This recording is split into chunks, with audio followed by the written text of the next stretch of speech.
Today, in this special episode, we are going to talk about USA history, focusing on the 19th century, along with the most remarkable events that made history in this country. We have historians and specialists that will tell us more about this interesting part of USA's history. My name is Emilio Aguibel. I'm a historian graduated from the University of Harvard, and I'll be talking about the United States of America's government along the 19th century. Now, come with me if you want to know more. Now, ever since George Washington's election in 1789, a lot of things changed in the USA government. For example, George Washington set up a cabinet form of government, and in the 1790s, the first party system emerged. America in the 19th century started to be more democratic in different aspects, and the requirements to be able to vote started to change, letting the election to be more even. And many of these changes were achieved thanks to the Jacksonian democracy, which, as I mentioned, was created merely to achieve a broader range of voters during the election and a bigger democracy in the country.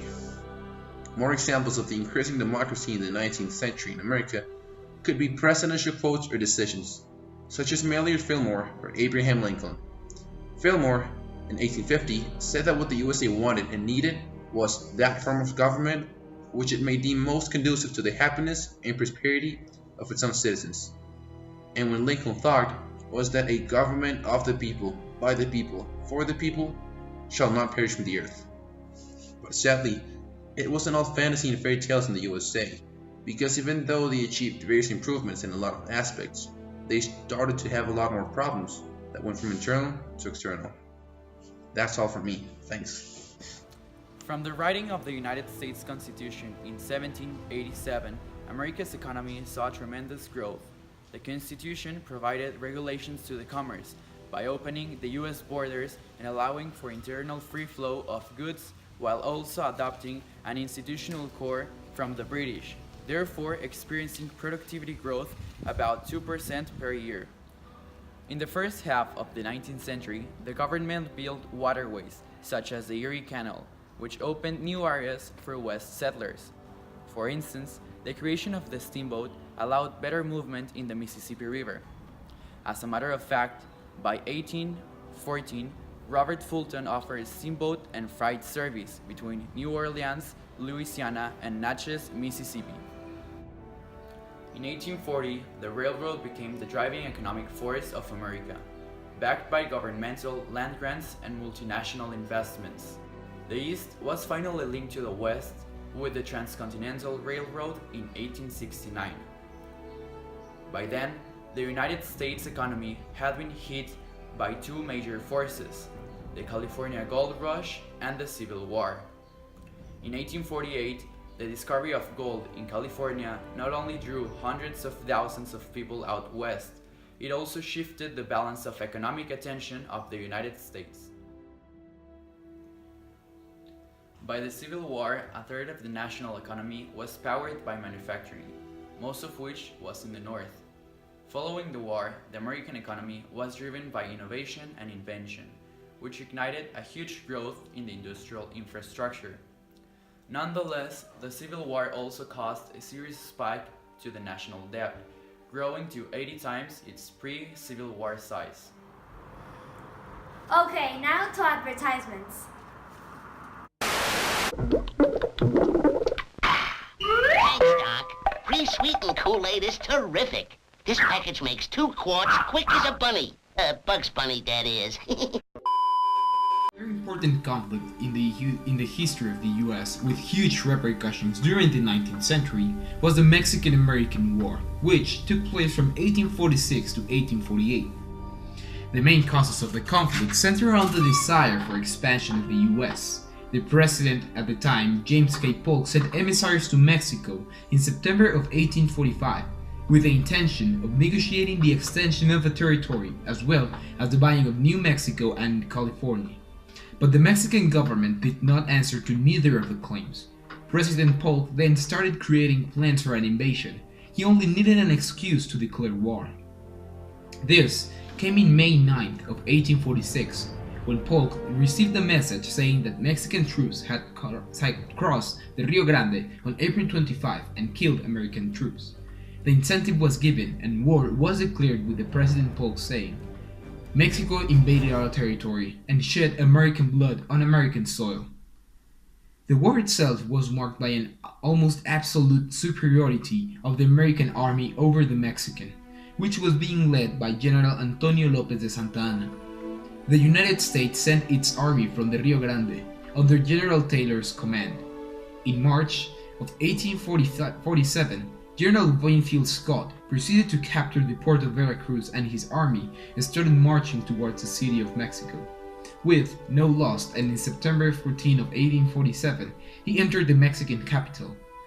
The fall of the capital marked the end of the armed conflict, which was then preceded by a more political war. This led to the Guadalupe Hidalgo Treaties in 1848, in which Mexico gives over 30 million square kilometers to the US, over 51% of its territory. This had huge repercussions for both countries. The American Civil War, also called the War Between States, it lasted 4 years from 1861 to 1865. It was a conflict between the northern and southern parts of the United States. The southern part, or the Southern States, called themselves the Confederation and declared Jefferson Davis as their president. They were pro-slavery. On the other hand, the northern states had Abraham Lincoln as their president and were called the Union. They were anti-slavery. This conflict started when the president of the Union won the election in 1860, and the Confederation was very unhappy. The first state who succeeded was South Carolina. The southern states had an economy based on agriculture. They used slaves to work the land. They needed the slaves.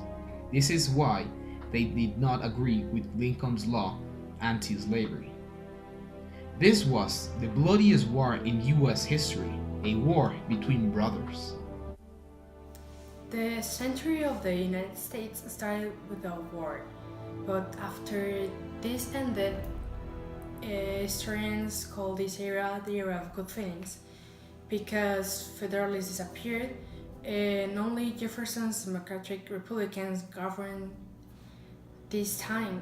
This means that there was a moment of peace in the American history. The slavery issue became important in the 19th century. The Missouri Compromises tried to diffuse this issue, but it didn't resolve it at all. It was until the Civil War that it became an important problem in the society. And, well, we all know that the Civil War ended this forever. Historians discuss about the conditions of the second half century. Many can say that it was a positive moment in the history because of the development of industrial technologies, an expanding middle class, the creation of wealth, and more opportunities that the Americans disposed. However, there were also negative things as the concentration of wealth, child sand and female labor, unfair and unsafe working conditions, and other social problems. What happened with culture and society in the USA during the 19th century? Natural resources, the foundation of law, a free enterprise system, an effective public education system, and immigration were combined to make America one of the most powerful countries in the world. Cities grew a lot thanks to industrial expansion. People from rural America migrated to the cities. The Industrial Revolution also favored the arrival of many immigrants, which was also another cause of population growth. These immigrants tried to hold on to the traditions, which highly influenced the lives of the rest of the Americans who lived near them. Because of the industrial expansion and population growth, air pollution, health problems, and traffic became very common. Not everything was bad. A lot of communities identified themselves as spirituals, which was possible thanks to the religious tolerance taken up by the founders.